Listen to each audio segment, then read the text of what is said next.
Bom dia, pessoal. Bom dia, Alex, novamente. Obrigado pelo convite, obrigado pela presença. Realmente, esse ano a gente está de uma forma virtual, diferente do que a gente tinha nos outros anos. Espero que no próximo ano a gente esteja novamente pessoalmente e tendo o evento na forma física e não virtual. Realmente, né, Alex, como você comentou, pessoal, a gente tem um momento histórico que a gente vem vivendo, desse novo normal, que trouxe muita aceleração e movimentos de transformação que a gente já vinha vindo. Eu vou passar um pouquinho rapidamente a minha carreira durante esses próximos 2 minutos que eu tenho aqui, e aí depois a gente entra diretamente no tema que a gente vai falar sobre o novo normal, tá joia? Deixa eu só ajustar aqui o meu computador, vamos lá. Rapidamente, eu sou responsável pela área de Customs e Tax da Siemens desde outubro de 2014. Iniciei minha carreira em consultoria na Arthur Andersen, depois como Motorola, tive uma experiência em indústria, né? Voltei para a consultoria, passei por uma outra empresa americana, Midwest Vehicle, de capital aberto, e ali eu acabei me envolvendo um pouco com outras áreas além da área tributária, área tesouraria, planejamento estratégico. Sou formado em economia, fiz uma especialização em International Tax, alguns outros cursos de especialização, e atualmente eu estou aí cursando um Executive MBA da Universidade de Nuremberg, que se iniciou de forma presencial, estamos terminando de forma virtual, tá? A Siemens é uma empresa que tem no mundo todo cerca de 385 mil colaboradores, uma receita de 87 bilhões de reais, presente a mais bilhões de euros, presente em mais de 200 países, estamos há 115 anos no país, e um conglomerado onde a gente vê várias unidades de negócio. E, coincidentemente, hoje é um dia muito especial na vida da Siemens, né? A gente está fazendo o IPO, lançando ações de uma unidade nossa de negócio, da Energy, que representa 30% do nosso volume global na Bolsa de Frankfurt. Mas falando um pouquinho agora sobre os temas, a gente vai falar um pouquinho sobre novo normal, essas iniciativas aceleradas de transformação, nosso ambiente VUCA, o que os conhecimentos técnicos e soft skills eles ajudam ou podem atrapalhar no momento desse, e aquelas habilidades que acabam se destacando ou que são mais importantes no momento de incerteza, tá? E um tema específico que eu acabo gostando bastante de trazer quando a gente conversa sobre carreira, que são as experiências pessoais que a gente pode trazer e agregar na nossa vida profissional. Tá joia? Bom, sobre novo normal, a gente tem escutado muito no mercado o tempo todo o que é o novo normal, né? Se a gente olhar um pouquinho esse conceito do que é esse novo normal, é um conceito que veio mais fortemente após 2008, 2009, após a crise que a gente teve no mercado americano de real estate, né? Então, definição de novo normal, um estado qual a economia, a sociedade se instala após uma crise, quando essa difere da situação que prevalecia antes do início da crise. Então, esse é esse conceito de novo normal, e que a gente vê hoje com essa pandemia, que será que vem pela frente pós-pandemia, né? Esse conceito ele veio muito forte, trazido pelo Mohamed Eurian, que é um economista, onde debateu um pouquinho lá em 2009 sobre isso, tá? Falando um pouquinho sobre esse novo normal, eu em alguns momentos eu imaginava que haveria uma transformação muito grande, outras eu imaginava que seriam só acelerações. Hoje, atualmente, eu estou mais do lado daqueles que enxergam esse novo normal, esse momento que a gente vive, como um acelerador de algumas iniciativas que já vinham sendo feitas. E a gente consegue perceber isso claramente quando a gente começa a lembrar um pouquinho do que vinha acontecendo no mercado, principalmente no mercado tributário, dentro das empresas, tá? Então, a gente tem muitas ferramentas tecnológicas, o RPO, blockchain, inteligência artificial, que não são novidades, né? A gente já vinha conversando muito sobre isso. E aí, esse novo normal, com toda essa necessidade de trabalho virtual e de automação, ele acaba acelerando muito essas ferramentas, ou essa iniciativa que já vinha sendo discutido. Outro tema é o work-life balance, né? Onde a gente, trabalhando de forma remota, normalmente dentro das nossas casas, a gente acaba juntando um pouquinho mais a vida pessoal da vida profissional, né? E aí o tema de work-life balance, ele passa a ser muito importante. Essa iniciativa passa a ser muito acelerada, né? Quem de nós, no começo da pandemia, pelo menos com colegas que eu conversava, né, se misturava muito, a gente entrava num escritório para trabalhar, numa sala, ia das 8h30 da manhã até 7 horas da noite, conference call o tempo todo, né? Aí até a gente equilibrar isso novamente com atividades pessoais, o coffee break que a gente precisa, levou um pouquinho de tempo. Mas um conceito que também não é novo. Outra parte de saúde física, mental, alimentação, exercício físico e meditação, etc., todas essas coisas que a gente procura fazer, e a gente já vinha colocando muito, né, para o desenvolvimento de carreira, a importância que você tem que ter de um equilíbrio na vida pessoal também, e novamente a pandemia ela veio acentuar ou acelerar essa iniciativa. Por fim, o uso de mídias sociais, né, que era um dilema quando elas entraram muito forte no ambiente corporativo, né, de gestores, poxa, a equipe utiliza muito mídia social, e na palestra do ano passado, no bate-papo do ano passado que a gente teve, eu comentei um pouquinho sobre mídia social, né, que ela está aí, não tem que mudar, e a gente, como gestor, tem que utilizar ela da melhor forma possível, né.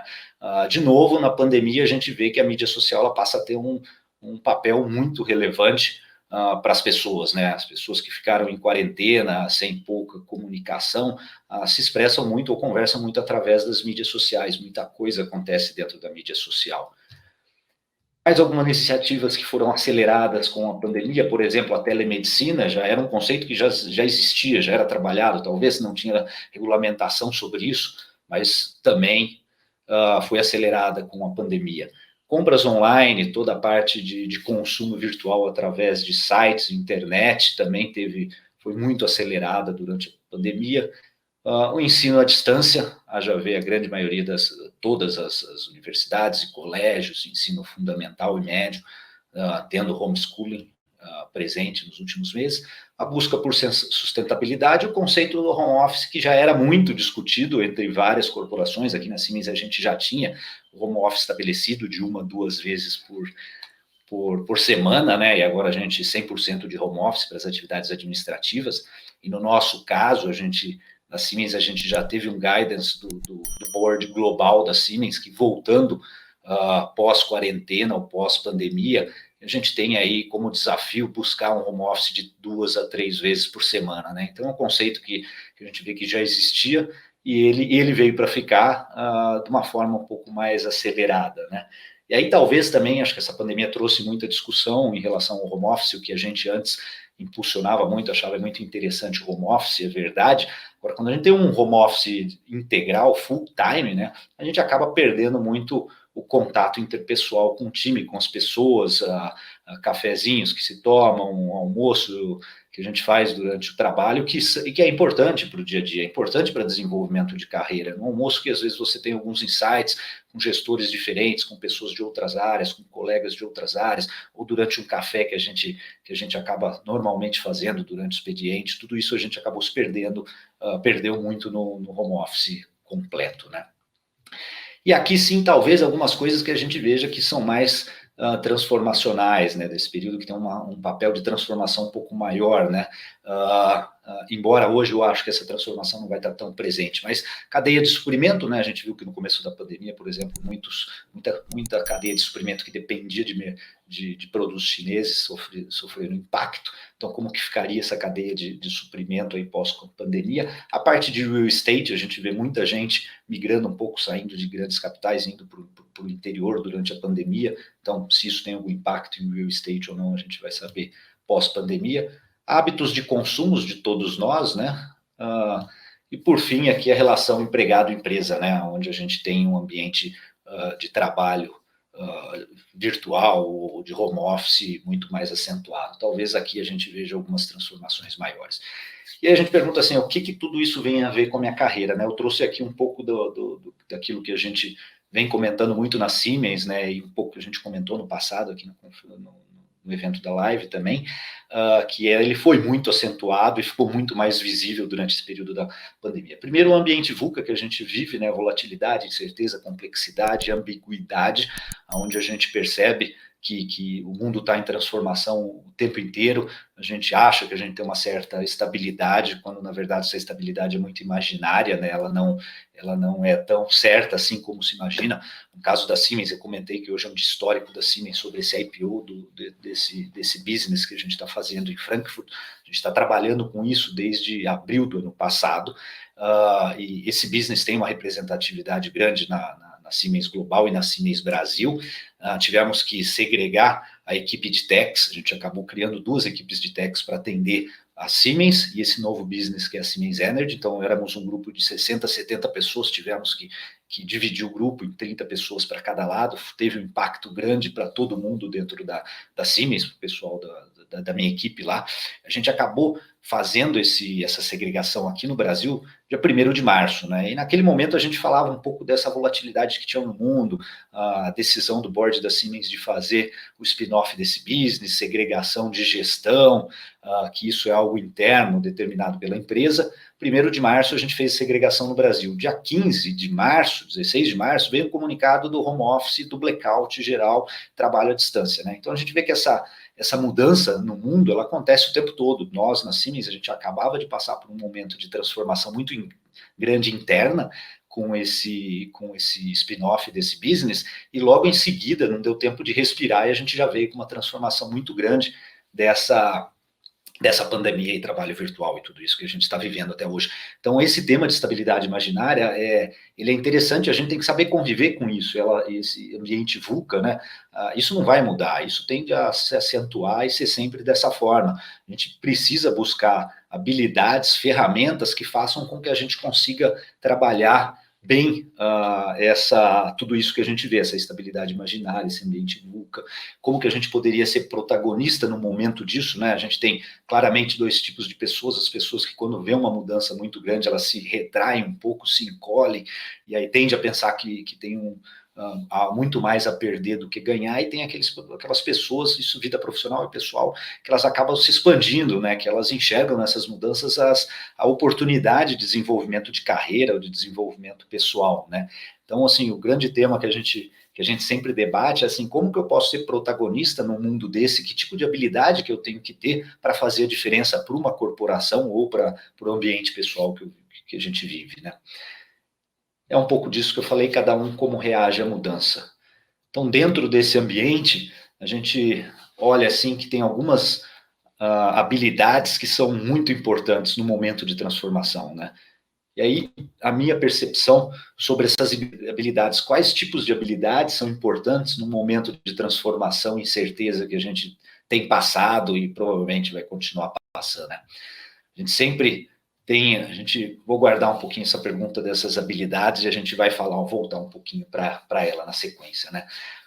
Sobre a carreira, independente de ser no novo normal ou no velho normal, tem alguns pontos que são importantes, que são a parte técnica de soft skills. Então eu trouxe aqui um pouquinho de como cada um acaba se desenvolvendo na carreira, da onde a pessoa começa ou entra no mercado tributário. Muita gente começa em escritório de advocacia, escritório de contabilidade ou empresa de auditoria, ou inicia a carreira na própria indústria, né? Formação acadêmica, a gente percebe que tem várias pessoas de diferentes formações acadêmicas dentro da área tributária, profissionais formados em Direito, Ciências Contábeis, IT, Economia, Administração, mestrado, doutorado. Então, assim, você tem uma série de arcabouço acadêmico que ajuda no dia a dia, mas que por si só não garante um futuro nessa carreira, né? A gente tem muitos conceitos que a gente aprende dentro das universidades, é importante pra caramba, mas a gente tem que ter algumas outras habilidades além do technical skills, tá? A gente também acaba discutindo muito sobre ser um generalista ou especialista dentro do novo normal, ou fora do novo normal, se de repente esse momento que a gente vive, ele muda um pouco essa equação de generalista e especialista. Eu acho que não, né? Então, principalmente na área tributária, a gente vê que ela se desenvolveu com graus de especialização muito grande. Tem pessoas que conhecem impostos diretos, indiretos, preço de transferência, planejamento tributário, contencioso tributário, compliance, international tax, customs. Então, assim, são atividades completamente diferentes uma da outra, mas que estão conectadas, né? Então, eu ainda acredito que mesmo, mais ainda agora com esse novo normal, que o ideal é a gente ter uma certa especialização, mas em algum momento da carreira a gente tem que ter uma visão generalista, conhecer um pouquinho de cada caixinha dessa para passar a ter uma carreira ou ter possibilidade de fazer gestão de um departamento desse. É difícil você ver um gestor ou um diretor, um líder de departamento tributário que seja extremamente especializado. Normalmente ele acaba conhecendo um pouquinho de cada área. Você começa assim a carreira de uma forma especializada, mas você tem que depois achar um momento para se tornar um generalista. Isso eu acho que é um divisor de água, é importante. Quando eu comecei muito tempo atrás, desde o começo a gente já tinha uma formação um pouco mais generalista, né? E com o passar dos anos, a área tributária ela passou a ganhar muita complexidade e a tendência foi de criar especialistas, né? Dentro de Big Four, escritório de advocacia ou dentro da indústria, você acabou criando muito especialista e faz sentido para as organizações a especialidade, mas aí cabe a nós, como profissionais, observar em que momento da nossa carreira a gente precisa, sim, buscar um conhecimento sobre outras áreas, além da área que a gente atua como especialista. Isso só colocando a área tributária, né? Só comentando um pouco da área tributária. A gente pode, depois disso, né, sair de um conhecimento especialista da área tributária e ser um generalista de tax, e aí provavelmente a gente tem que também conhecer, ser um generalista de finanças. É importante a gente conhecer tesouraria, contabilidade, planejamento financeiro, planejamento estratégico, para saber como o departamento tributário ele está inserido dentro da organização. Soft skills e hard skills é algo que a gente vem comentando bastante, não é de hoje, aí eu trouxe aqui o que eu acho que é muito interessante, é esse momento do novo normal, a gente percebe claramente os soft skills e quanto essas habilidades interpessoais são importantes para a gente, né? Então citei alguns que eu acho muito importante aqui de soft skills: adaptabilidade, flexibilidade, automotivação, comunicação, empatia, uma visão sistêmica em pensamento crítico, proatividade, resolução de conflitos. A gente tem que buscar o autoconhecimento, aprender a aprender, temos que ser resilientes e trabalhar muito a inteligência emocional. Do lado técnico skills é aquilo que a gente vem sempre comentando sobre conhecimento de legislação tributária, contencioso tributário, finanças, contabilidade, legislação aduaneira, e um segundo ou terceiro idioma. E aí, voltando, né, assim, resumindo um pouquinho de todas essas habilidades na formação de um profissional, então, formação de um profissional que ele conheça um pouco de direito, um pouco de contabilidade, finanças e programação, sim, ele tem uma vantagem em relação ao outro que é extremamente especialista. Aquele cara que já passou ou tem uma experiência, ou já teve a experiência numa Big Four, numa indústria ou em escritórios também, é um cara que viveu momentos, experiências diferentes do que aquele que está sempre na mesma indústria. E, por fim, as habilidades de soft skills, e aqui sim eu pensei aquelas que eu acho que são bastante importantes nesse momento que a gente tem, e vou trazer o conceito, assim, minha visão sobre isso no próximo slide. Então, a gente olha assim, poxa, é importante a gente, nesse ambiente VUCA, né, a adaptabilidade, ela é uma característica, ou flexibilidade, mas a adaptabilidade importante para caramba para lidar com rapidez nas mudanças que acontecem nesse ambiente VUCA, e mais do que nunca, todas essas mudanças que nós estamos passando desde a pandemia, que foram aceleradas, né? Então, aquela pessoa que consegue se adaptar, ela com certeza, ela consegue trazer um valor agregado muito maior para a empresa, ou consegue também produzir um pouco mais. Lidar com incertezas no ambiente VUCA, o tempo todo a gente tem uma incerteza, e aqui a resiliência é uma característica importante, né? O ser que é resiliente, ele consegue lidar bem com a incerteza. Não adianta a gente achar que não vai existir incerteza, que a gente quer viver num mundo um pouco mais estável, isso não é a realidade, não vai ser. A complexidade, né, do mundo VUCA, que se coloca, o complexity do VUCA, né? Aquela pessoa que tem uma visão sistêmica, que consegue olhar 360 tudo que acontece ao seu redor, ela consegue lidar um pouco melhor com essa complexibilidade, com essa complexidade que a gente vê hoje no mundo. E, por fim, lidar com ambiguidade, né? O tema de inteligência emocional é um tema que está bastante em alta e que é bastante importante, né? O sujeito que tem uma inteligência emocional ou que lida bem com tudo isso, ele consegue agregar para o ambiente corporativo e para o grupo que ele lidera. Tá? Um pouquinho sobre a resiliência, né? Saber lidar com problemas, adaptar-se às mudanças, superar obstáculos, resistir à pressão em situações adversas, e a gente vê muito hoje em dia isso, né? A realidade, a maioria das empresas foram impactadas, assim, em KPIs financeiros, em função da Covid, a parte de trabalho de home office, a redução de relacionamento pessoal em ambiente de trabalho, relação pessoal, né, onde a gente tinha o café, o almoço que eu citei, a gente acaba não tendo, por mais que vá buscar fazer de forma virtual, não é a mesma coisa. Adaptabilidade, a capacidade que a gente tem, de acordo com a necessidade, se adaptar de acordo com necessidades, situações e circunstâncias, e aquela frase que uns dizem que é de Charles Darwin, outros não é o mais forte que sobrevive, nem o mais inteligente, mas aquele que melhor se adapta às mudanças, né? Independente de ser de Darwin ou não, é mega atual essa frase, faz parte desse dia a dia. A visão sistêmica que eu citei é enxergar e compreender o todo por meio de uma análise de partes que formam esse todo, né? Você consegue montar todo o quebra-cabeça e ali mostrar um valor agregado muito grande.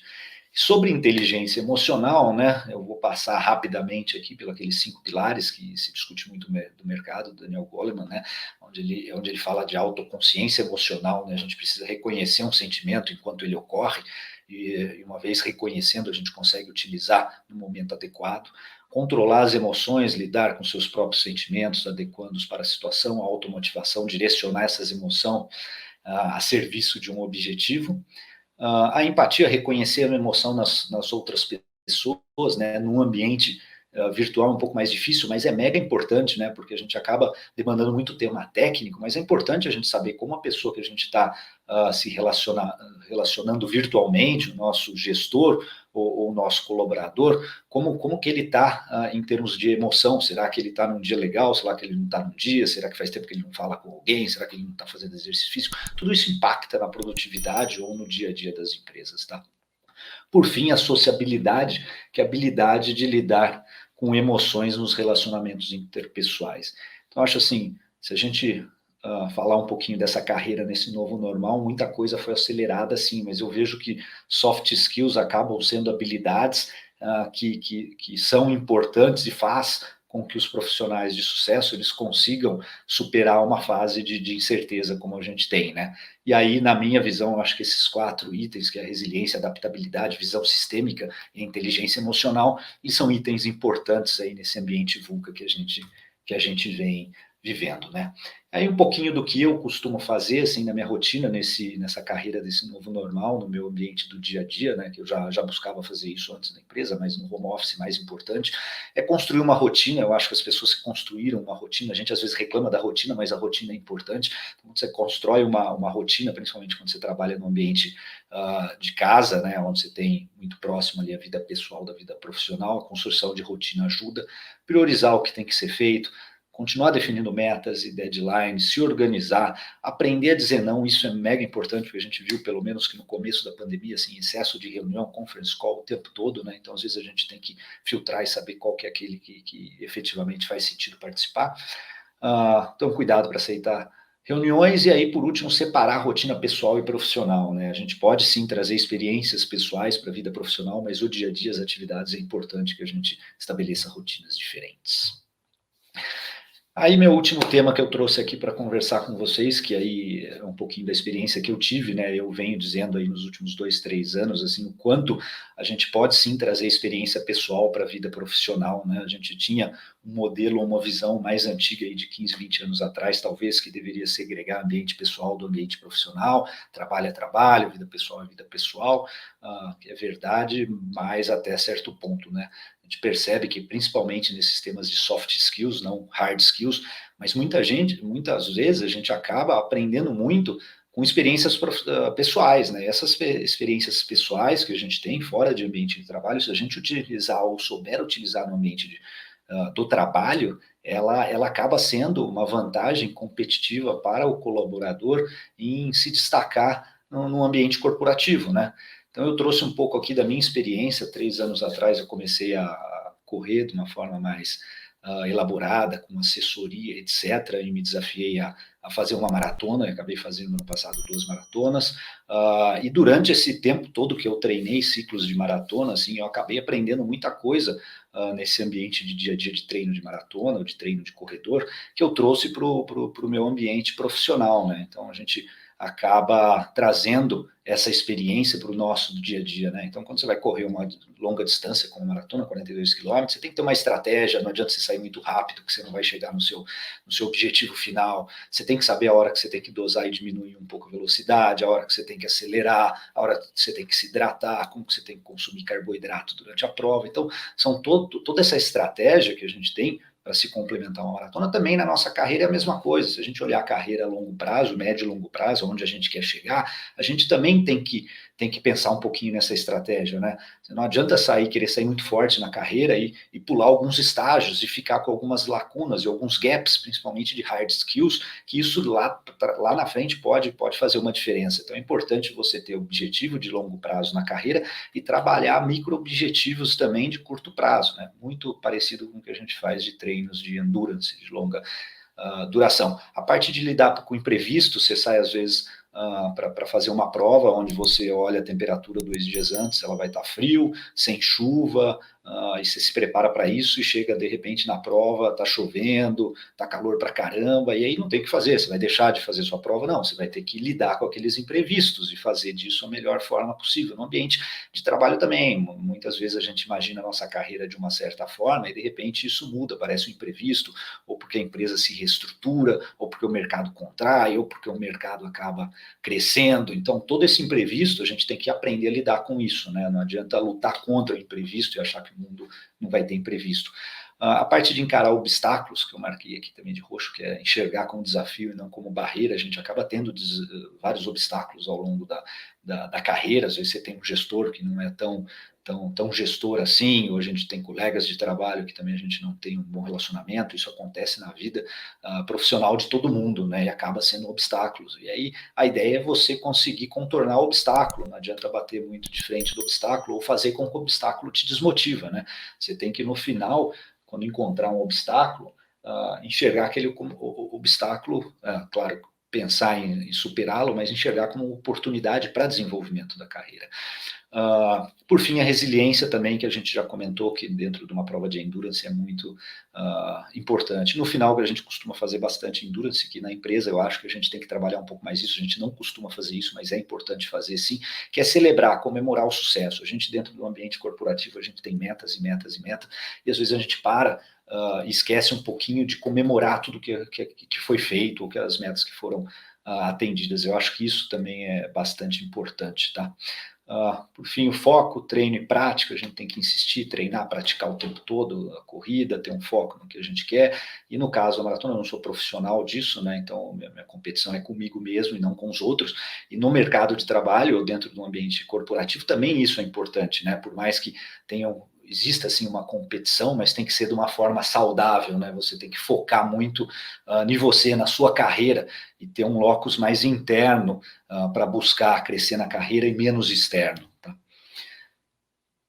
E aí, finalizando, pessoal, a gente está quase em cima do tema, como key takeaways do que eu trouxe aqui sobre a resiliência, adaptação, os fatores importantes nesse momento de incerteza, essa mobilidade no ambiente de trabalho, ela vai continuar presente o tempo todo, importância do equilíbrio soft skills e hard skills, sabendo que os soft skills no momento de incerteza, eles fazem uma diferença muito grande.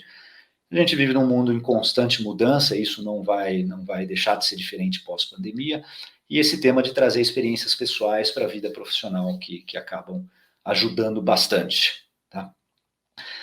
Era isso que eu tinha aqui para conversar com vocês. A gente vai ter uma sessão de Q&A depois, eu vou ficar muito agradecido e lisonjeado de responder as perguntas de vocês. Estou nas redes sociais aí no meu LinkedIn, fiquem à vontade para entrar em contato, discutir algum assunto, se concorda, não concorda, um ponto de vista diferente. É sempre bom participar desses eventos e acabar debatendo esse tipo de tema, que a gente acaba não tendo oportunidade normalmente no dia a dia de ambiente de empresa. Perfeito. Show de bola, hein, Ivan? Show de bola. Cara, eu particularmente, adoro, né, esse tema de carreira. Eu acho que se a gente realmente não se preocupa, a gente acaba deixando de lado muita coisa que a gente pode fazer para melhorar. Esse trecho final me apaixona mais, porque eu também corro, né? Você comentando da corrida. Cara, é impressionante, né? Como realmente a gente consegue fazer um paralelo de esporte, né? Eu faço outros esportes também, mas como a gente consegue fazer um paralelo da corrida com muita coisa que tem no mundo corporativo, né? E tem um que eu quero destacar, que é muito doido, que eu sempre fiz um paralelo. Para quem corre, não precisa nem ser nada de correr uma maratona, basta você correr 10 quilômetros, né? Como é doido que você, quando você começa, que você corra 42, 30K, 21, meia maratona, tanto faz. Na hora que você começa a correr, ali no quilômetro 2 para o quilômetro 3, você começa, né? Fica meio estranho o teu corpo. Você começa, cara, nossa, eu tô cansado, será que eu vou aguentar hoje? Nossa, tá doendo a respiração. Ali no quilômetro 2, pro 3, pro 4, você fica meio ruim. Aí depois, quando passa do quilômetro 4 em diante, você vai, né? Aí você fica um tempão meio estável assim, né? Lógico, se você estiver fazendo uma maratona, quando bate o 30, cai de novo. Mas o que eu quero dar? Esse quilômetro 2 e 3 é como teu corpo está se preparando, né? Até biologicamente falando para isso. Só que no negócio é a mesma coisa. Quantas a gente não procrastina, né? Que a gente começa, cara, puta, tá difícil, eu vou fazer depois, isso aqui, aí você larga. Cara, de repente você pega um negócio que é difícil de você fazer, você arranca aquele início difícil, aí você se empolga e vai embora no trabalho. É igualzinho, cara. Se as pessoas tivessem a consciência de não procrastinar, pensando que é a mesma coisa que você ia dar ao avanço, muita coisa a melhorar, né? Acontece com você isso, João, não? Acontece, super verdade, Alex. É exatamente isso. Até o quilômetro 2, 3, até seu organismo se adaptar e a sua respiração se ajustar, a gente sofre. Aí fica pensando assim, pô, por que eu inventei fazer isso? O que eu estou fazendo aqui, né? E aí depois encaixa a corrida e vai embora. E aí no final, é muito louco quando a gente completa a prova, e na carreira é exatamente isso. Quando você chega na linha de final, na linha de chegada, você tem uma sensação de dever cumprido ou de atingimento daquele seu objetivo que é sensacional, né? E na carreira também, quando a gente arranca e aí a gente acaba completando aquele objetivo que a gente colocou lá na frente, a gente tem uma sensação de dever cumprido sensacional, e a gente fica pensando, pô, se eu parasse lá atrás, eu não teria vivenciado isso. Mas exatamente.